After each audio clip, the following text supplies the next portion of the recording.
उत्तराखंड जनपद देहरादून के कोतवाली सहसपुर के बैरागीवाला में अभी कुछ दिनों पूर्व विनोद कश्यप की हत्या विशेष समुदाय के लोगों के द्वारा कर दी गई थी, जिसमें कुछ आरोपियों को पुलिस के द्वारा गिरफ्तार कर लिया गया। वहीं 3 मुख्य आरोपियों को पुलिस ने हरियाणा से गिरफ्तार कर लिया। आपको बता दें कि कोतवाली सहसपुर पुलिस के द्वारा मृतक विनोद कश्यप के परिजनों को कोतवाली बुलाया गया। मृतक विनोद कश्यप के परिजनों का आरोप है कि कोतवाली में उनसे फैसला करने की बात कही गई, जिससे वो आक्रोशित हो गए। उनका आरोप है कि उनके साथ पुलिस के द्वारा दुर्व्यवहार भी किया गया। आपको बता दें कि आज मृतक विनोद कश्यप के परिजन कोतवाली सहसपुर पहुंचे। उनके साथ जिला पंचायत सदस्य सुमित नेगी भी कोतवाली सहसपुर पहुंचे और उनके द्वारा एक ज्ञापन पुलिस क्षेत्राधिकारी को दिया गया। मृतक के परिजनों का कहना है कि थाना अध्यक्ष प्रदीप रावत को इस जांच से हटाया जाए और अन्य जगह जांच शिफ्ट की जाए। आपको ये भी बताते चले कि बैरागीवाला में हुए विनोद कश्यप हत्याकांड पर मामला पहले ही गरमाया हुआ था और मृतक विनोद कश्यप के हत्यारों के घर पर बुलडोजर की कार्यवाही भी हुई थी। उनके मकान जेसीबी मशीन लगाकर गिरा दिए गए। वहीं आज भारी पुलिस बल सहसपुर थाना क्षेत्र में मौजूद रहा। किसी तरीके के समझौते के दबाव की जो बात आप लोगों ने कही, कहां तक क्या पूरा मामला है और आज किस तरीके का प्रदर्शन? कल दोपहर में 1:30 बजे के आसपास मेरे छोटे भाई को एसएचओ साहब का फोन आया, प्रदीप सिंह रावत, जो सहसपुर थाना क्षेत्र के अध्यक्ष हैं, कि आप 2-4 लोग थाने में आ जाओ, कुछ बातचीत करनी है। तो छोटे भाई ने मुझे फोन किया और मैं उनको लेकर के थाने में पहुंचा। तो आते ही थाने में देखता हूँ एसी केबिन में साहब बैठे हुए। हमको भी अंदर बुलाया गया और हमें बोला कि आप बैठ जाओ। जैसे हम कुर्सी पे बैठे, हमारे पीछे जो पर्दे के पीछे उन्होंने इन तीनों मुख्य आरोपियों को बिठा रखा है, आजम और अमान और साबिज। और जैसे हम कुर्सी पे बैठते हैं तो ऐसा साहब उस लड़की को आवाज लगाते हैं, अरे इधर आ।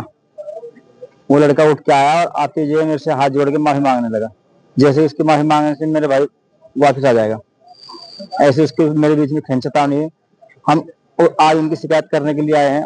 और ऐसे साहब ने ये भी कहा कि ये लोग छोटे बच्चे हैं, इनकी जिंदगी बर्बाद होगी और क्या चाहते हो उससे ज्यादा तुम, ऐसा बोला। फिर धिक्कार के हमें जो केबिन से बाहर निकाल दिया।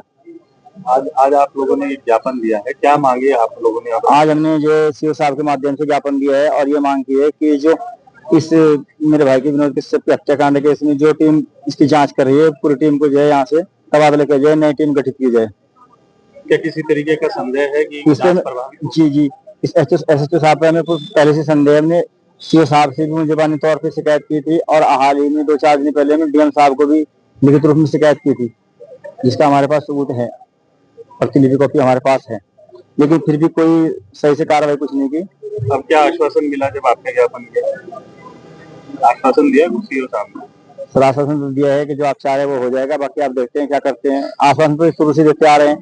पहले उन्होंने तहरीर देने के लिए बोला कि आप हमें तहरीर दो, हम जो सुबह तक सारे जो उसमें इन्वॉल्व हैं केस में सबको सुबह तक पकड़ लेंगे, अच्छी खबर देंगे आपको। उसके बाद कुछ नहीं हुआ।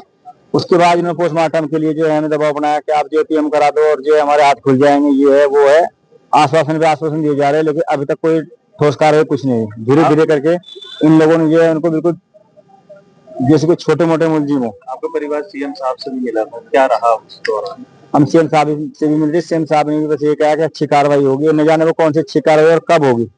मेरे भाई 20-25 साल से भारतीय जनता पार्टी के लिए काम कर रहे थे। जब भारतीय जनता पार्टी के कार्यकर्ताओं के साथ ही ऐसा हो सकता है तो आम जनता के साथ क्या होगा, ये आप लोग सोच सकते हैं। ठीक है, लेकिन शिकायत है, लेकिन सर ये आप उसकी ये जो आप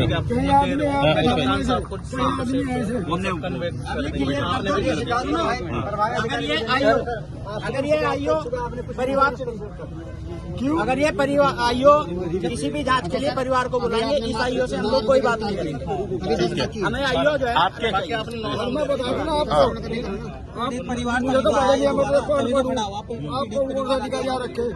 पुलिस से जिस दिन झगड़ा हुआ ना, जिस टाइम झगड़ा हुआ उसी टाइम हमने कोई खबर नहीं कि 2 आदमी जो है वीडियो की रिकॉर्डिंग काट के लेकर चल दिए थे। क्या मतलब था उनका? कागज मैं सुरक्षित रखता हूँ, मैं इसलिए रखता हूँ। ये सरकारी नहीं है लोग, आप करो बस, मैं कहता रहा हूँ हम देख ले किसके पक्ष में काम कर रहे हैं, गारंटी दे रहे कि सारे चोरों के पक्ष में काम कराया इन्होंने। इन्होंने कल भी उन्हें सांप बचा कर ले जाकर जेल भेज दिए इन्होंने। नहीं जी, वो तो देखो बाबूजी जो कानूनी दायरे में वो तो बड़ी तादाद में पुलिस फोर्स मौजूद है, क्या पूरा मामला रहा है? देखिए, बैरागीवाला में जो दुखद घटना हुई थी, उनके जो परिजन हैं उनको कुछ थाने के संबंध में कुछ शिकायतें थी जिसके संदर्भ में उन्होंने एक कॉल की थी आज थाने के घेराव की। तो उसी संदर्भ में हमने पुलिस बल भी नियुक्त किया था और उनके जो मांगे हैं वो हमने ज्ञापन के रूप में ले लिए हैं। इसके संबंध में मैं राजपत्रित अधिकारी द्वारा उसकी प्रारंभिक इंक्वायरी कराई जाएगी और उसमें उचित कार्रवाई की जाएगी। पीड़ित पक्ष का कहना है कि कहीं ना कहीं फैसले का दबाव बनाया जा रहा है, लगातार सोशल मीडिया पे भी पोस्टर डाली जा रही है, इसमें क्या कहेंगे? देखिए, फैसला इसमें आप जैसा कि उनका कहना है उसमें थोड़ा उनको जो भी कंफ्यूजन हुआ उसकी स्थिति हुई कंफ्यूजन की, क्योंकि सुबह 8 बजे दाखिला हो चुका था मुलजिमों का और उनका सुसंगत धाराओं में ही माननीय न्यायालय से रिमांड लिया गया। तो फैसले जैसे कोई एंगल इसमें प्रथम दृष्टया नहीं प्रतीत होता। जब जो पीड़ित परिवार है वो लगातार एनकाउंटर की मांग कर रहे हैं, देखिए, जो भी कार्रवाई होगी वो विधि सम्मत कार्रवाई होगी। मैं बस यही आश्वस्त करना चाहता हूँ आपके माध्यम से पीड़ित परिवार को भी और सामान्य जनता को भी, जो भी कार्रवाई होगी वो विधि सम्मत कार्रवाई होगी।